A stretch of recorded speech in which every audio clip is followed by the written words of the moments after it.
So, as Andrew said, the host also likes to read things. Andrew reads seasonal and topical haiku, and I write micro essays because I'm not good at essays, so I'm trying to get better at them. So, you guys are my guinea pigs.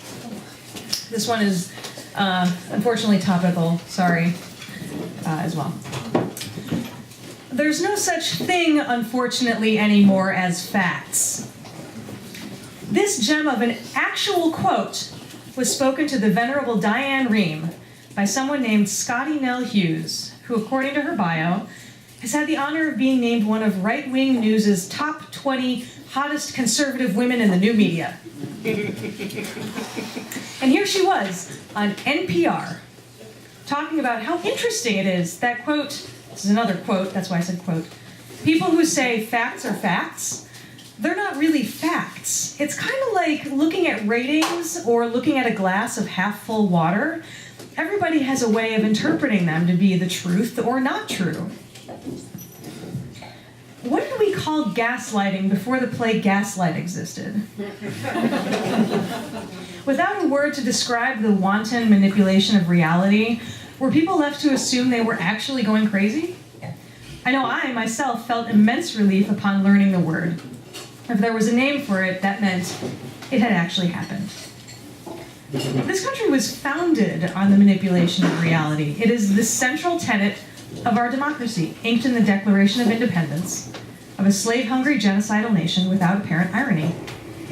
We hold these truths to be self-evident, that all men are created equal.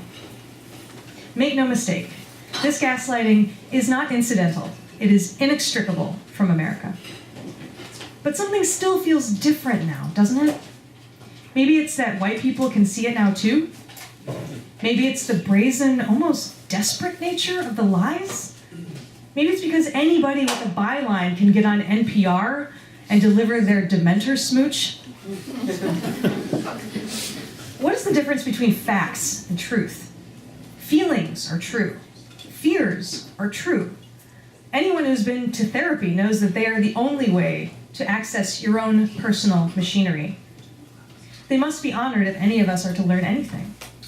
But feelings and fears are not helpful decision makers. They do not constitute a side. Rejecting evolution or climate change is not a side of a debate. Fearing immigrants and minorities and free trade and affordable healthcare and change of any kind is not a political argument. Nevertheless, even these fears are instructive, and in their way, they must be honored too. Believing other humans can be evil relieves us of the burden of trying to understand them. Not only that, it implies that we can never be evil. It spares us the discomfort of figuring out how far we ourselves would go in our fear.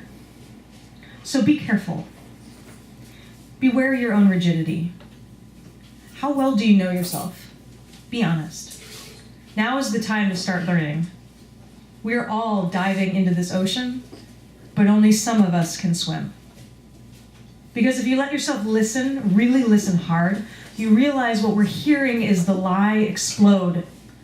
What kind of person says that facts don't exist? Someone who fears them. The question then becomes, why? Thank you.